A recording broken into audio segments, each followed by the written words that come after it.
Hey family, so I finally get to be in your playlist. Finally get to be in your playlist. So what you're hearing in the background is Yellows of Spring, which is the second song on my newest project, Key Reflections.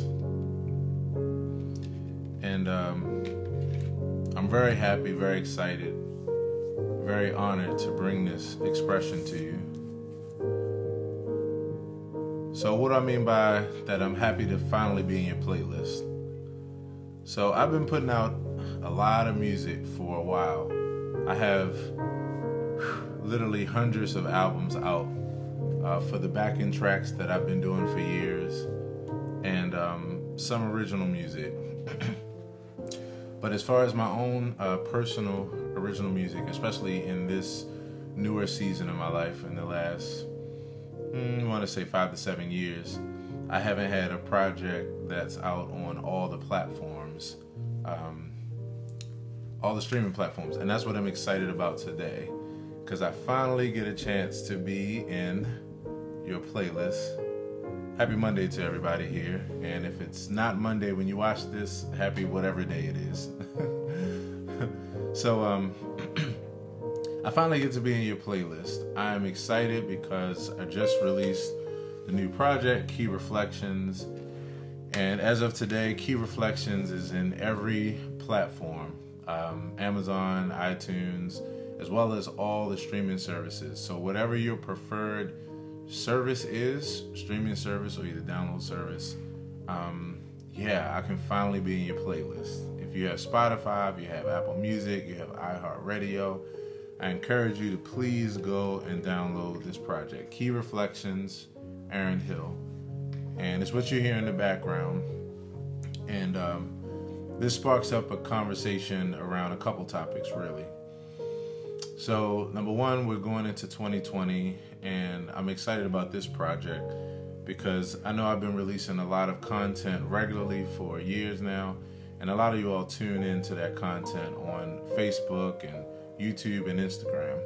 But the thing that I was lacking was being in your music playlist, like the ones that's right on your phone as soon as you wake up, as soon as you go to listen to morning motivational music or midday music while you're at work, or music when you drive home or in the evening.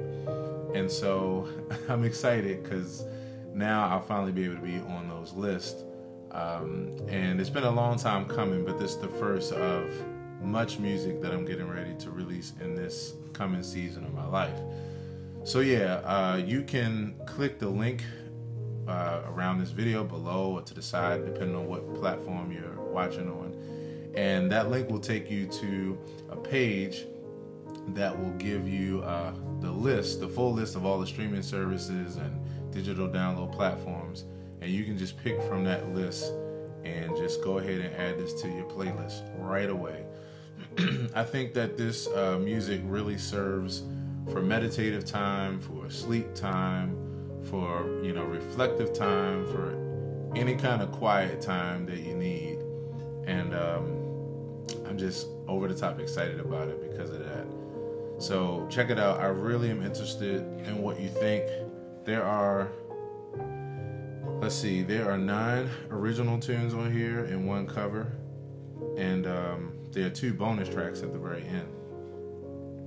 And I'm joined by my buddy Akil Raphael on Steel Pan. Hey everybody, thanks for watching. Everybody's tuning in. So that's the first thing I wanted to talk about today with Mood Mondays. Add me to your playlist. Key Reflections, Aaron Hill. Just Google it and let me know what you think. I hope that it really touches you in a peaceful way in your quiet time.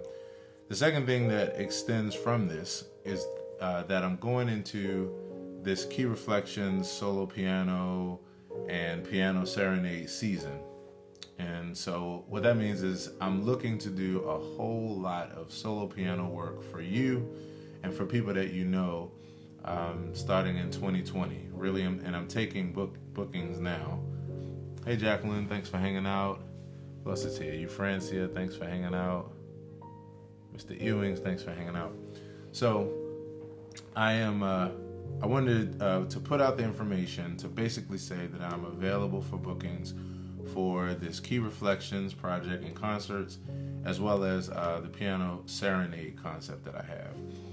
And what I'm looking at, I'll give you a couple scenarios. If you or someone you know has a church or spiritual center, one of the biggest things that I'm looking to do, I'm looking to fill up my calendar. I want you guys to help me to fill up my calendar 52 weeks of the year. 52 weeks, right? All 52. I'm looking to fill up my calendar with Sunday afternoon piano concerts. I have a proposal and all that kind of thing ready, so you can just shoot me info if you or you know someone else who may be interested, and I'll get that over to you right away. Basically, the concept in a nutshell is a Sunday afternoon concert, usually for most spiritual centers and churches, where like maybe an hour or two right after the service, so that it's convenient for everybody while they're there and everybody is already in attendance, you know, and they might have some light refreshments or something like that in between. And I'm doing 1.5 hour concerts that feature, you know, an hour or so of music, and the rest of the time is, you know, talking and connecting with the audience. And I'll be performing all of these songs from the Key Reflections project. They're all meditative songs that can be used in different environments.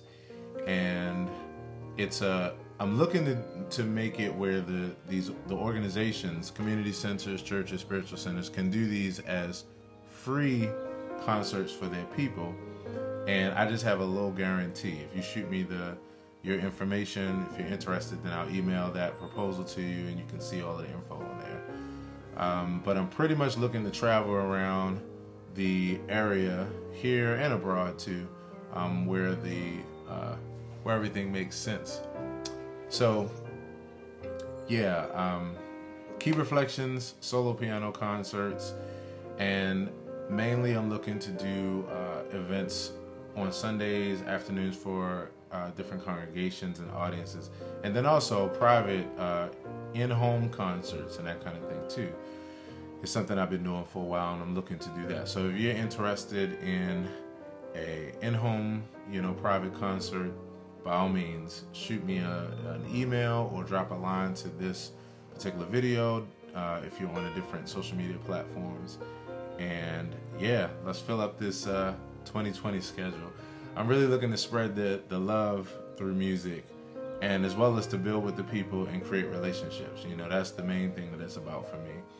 And yeah, the piano is the conduit to be able to create lasting relationships and invest in people. As you all know that follow me regularly, I have so much more to offer than just music, and so that's my desire, to continue to pour into people.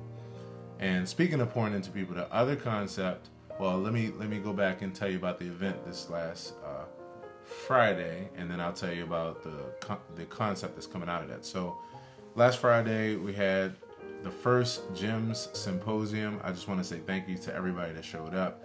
And GEMS is Giving Everyone My Science. It's basically a symposium that I've been looking to start for a while.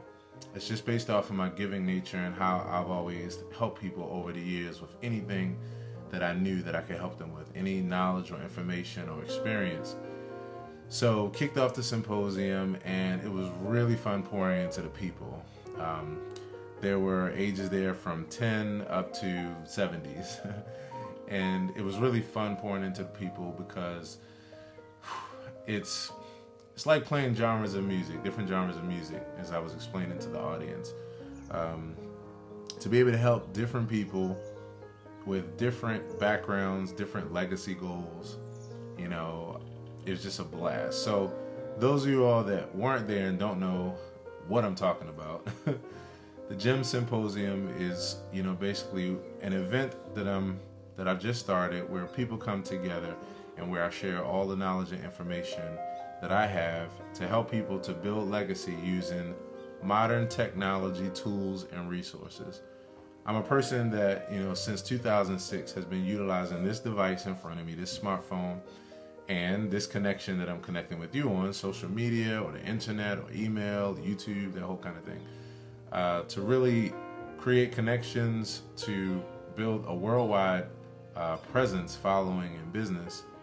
And I never forget in 2006 when I was looking at the internet and I was like, I gotta get an email address because, I don't know what this email thing is, and but I gotta get on it because it seems like this is the future. And at that point in 2006, I vowed to become a student and practitioner of this modern technology and that kind of thing. And so I've had a passion for that ever since. And when YouTube came out the next year, I jumped on it, and from 2008 to, I really want to say 2015 or so, I created 2,000 videos for YouTube and created a 6-figure business, and it was a worldwide presence and following. And I realized at that point that I had a talent for business and for social media and for just using these modern tools. So now I'm trying to give back as much as possible through my newly created Gems Symposium that I'm looking to do on a quarterly basis for myself. But the reason why I wanted to bring it up here, besides doing a quick recap of the event, was that that's also another service that I'm looking to travel around doing for different organizations.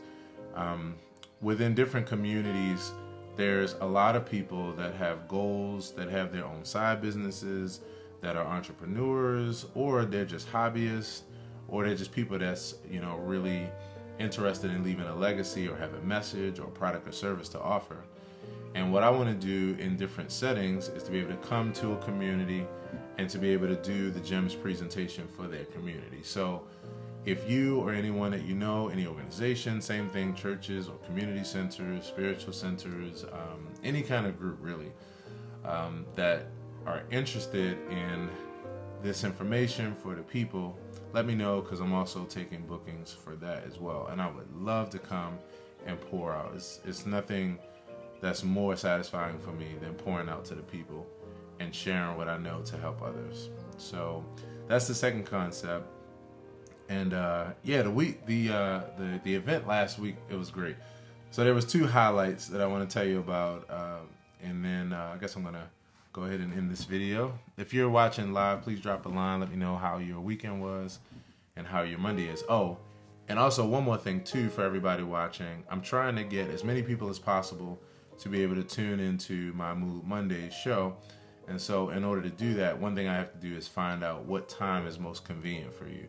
So if you could, just as kind of like a poll, if you could drop a line when you see this video, drop a line to it by email or on the platform you're on. Drop a line and tell me what time on Monday works for you to be able to tune in.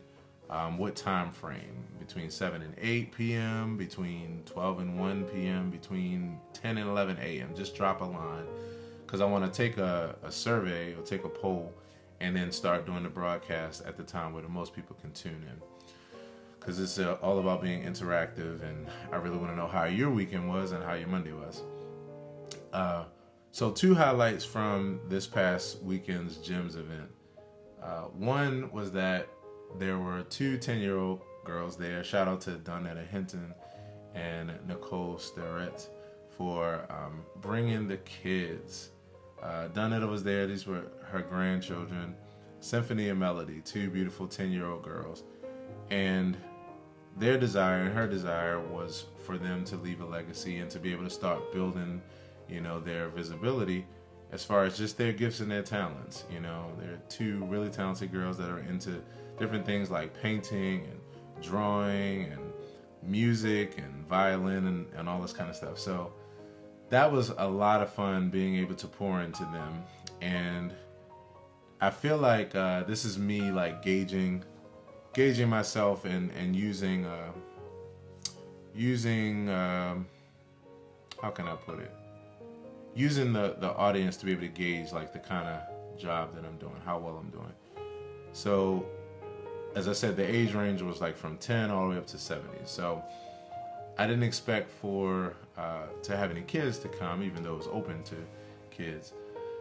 But one thing, I was thinking about was, when delivering information, you always want to make sure that it's relevant to everyone. So I was really glad to see them there, because it then allowed me to be able to speak about these things in technical terms, but also make it as clear as a bell so that, even the youngest children could understand it. And I'm happy to say that they were able to stay.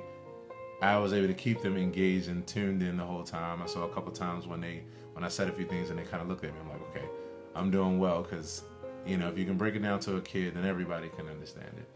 So it was really good having them there and just pouring into their legacy, pouring into their grandmother's legacy, and that kind of thing. So that was one highlight. The other highlight was with my elder and friend, Yusuf Bey. Shout out to Yusuf Bey. And he reminds me a lot of my father. And so he was there in wonderful support, and I really appreciated him and everybody else that was there. But he asked a question at one point, and he looked at me and said, so let me ask you a question. What's the difference between a tag and a hashtag? And for a moment, it was like having my father, to ask me something like that. It was the coolest question in the world, because to see, the elders of my generation be interested in keeping up with the times, be interested in, how they can utilize it to their advantage, as well as just staying in the loop, was really motivating. And so we paused and had a laugh on that, and I was just grateful for that. And, as I explained it to him, I realized with that, and then with, another subject that I went into around etiquette, around social media etiquette, and just, I felt like, I was explaining this to a friend today, I felt like I could see that I am on the cusp of being a thought leader of the new generation that's teaching the ethics of old, like, manners and respect and, poignancy and consistency and, harmony between people and communication styles and tactics and all that kind of good stuff, in the midst of a new environment, a modern technology environment. And it's something that's been on my mind for a long time. As I've used social media, I've tried to use really good etiquette to be able to build relationships and communicate with people. And I've seen a lot of different things, a lot of bad habits, a lot of things that we wouldn't do in normal conversation or normal interaction that we do on social media. Like, for instance, talking in all caps. So if I started yelling at you at the top of my lungs like this the whole time, in conversation, you would just be like, what's going on with this guy? But yet, we have those kind of things happening on social media that I think, like, as we grow and as we learn how to communicate better, we'll realize that we need to change, we need to alter, we need to get better as far as those things. Or things like, interjecting in conversations, or, spamming people, jumping into conversations that aren't about us and trying to prove a point, or just, doing things that we would know if they happen in real life, or when they happen in real life, it's pretty much understood and pretty obvious that it's not good etiquette or not good manners. So there were a number of topics that I brought up, and I was really happy that, everyone there could really understand what I was saying. I could see it was opening some eyes to some new ways of looking at things. And I think the thing that made me the most proud was having, my elder there and a few other people that are older than me to really give me that validation and approval where they could relate, because these were ethics of their time and that they espoused and they esteemed. And here I am talking about it in a new world and with a new type of modern communication. So I really think, I don't know if this makes sense what I'm saying, but I'm a very intuitive person, and one of the things I realized in that moment was that I'm on the cusp of a conversation that's fairly new, and I'm on the cusp of being an innovator when it comes to this kind of sociology, this kind of psychology work.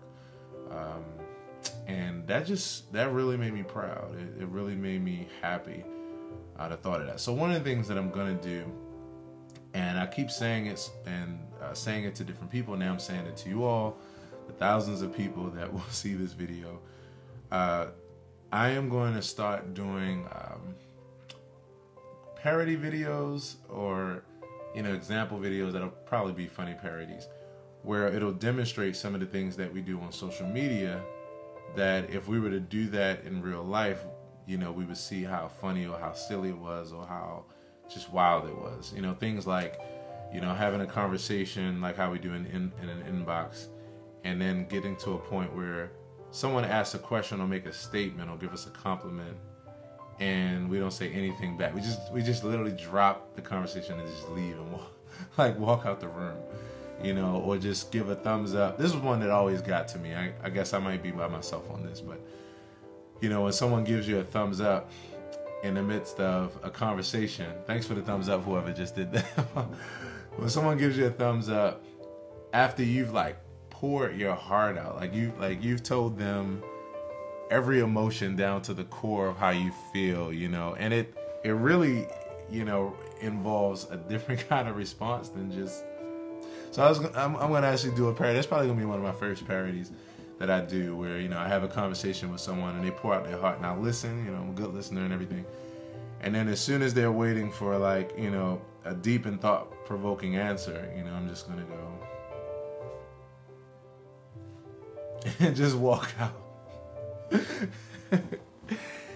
And hopefully, you know, these kind of things will be funny, but they'll also show that, like, maybe they'll be thought-provoking as well, and show like, you know, maybe we do need to develop some different habits when it comes to communicating online, because, like it or not, this is the world that we live in now and that we will be living in. You know, this new style of communication, which is still fairly new, even though, you know, it's been 10 years or so. It will be part of our lives and a part of future generations' lives. So whether we like it or not, we have to get better as far as our psychology, our, you know, sociology, our communication, you know, using these mediums. So I really want to help people with that, you know, and make some suggestions and even show some things that has helped me over time with building a good rapport with people. So yeah, we talked about those kind of things. We talked about tagging, and I told them even I've been guilty of this, and I'm really been working hard to change this. But the concept of you know, tagging, and how people just tag everyone and people that are really not even interested, and it's really rude and you know, what's the word I'm looking for? It's intrusive in a lot of ways, you know, or sending chain messages and, you know, inbox messages. And I tell people now, you know, the more exclamation points you put behind a message when you send it to me, the least, you know, that I'm going to watch it, because yeah, it's too much that you're bombarded with. So anyway, you know, that was one of the many topics that we talked about in the gym symposium. And like I said, as a thought contributor, and hopefully in the future, as I continue on, eventually a thought leader in the movement of modern technology and communication. These are the topics that I'm looking to talk about, you know, for these symposiums. So if you're interested in, like I said, the Key Reflections concert series, I'm looking to book ASAP. My calendar is wide open. I'm starting to get some people that are interested, so I know that it'll be filling out really fast. So if you, as far as a house concert, or if you know an organization like a church or spiritual center that's interested in a Sunday afternoon concert, only an hour and a half, really simple, straightforward, and to the point, please drop me a line. And yeah, I'll be looking forward to serve you. Other than that, please add me to your playlist. Go to your favorite music platform of choice, your streaming service of choice, and download this newest project. And if you haven't seen it on YouTube already, I have a special presentation on YouTube where this entire album is laid out in one video to the backdrop of at least 6 music videos that's from this project. So they're all there. You can check that out on my channel, Aaron Hill TV. It's just called Key Reflections Full Album, and it has music videos there for you to watch. So I'm really interested to see what you think. And yeah, other than that, drop me a line. Let me know if anything I said today was of interest to you or helpful. And I hope to talk to you all very soon. Drop a line, because I respond to all comments. And much love to you. Talk to you soon. Peace.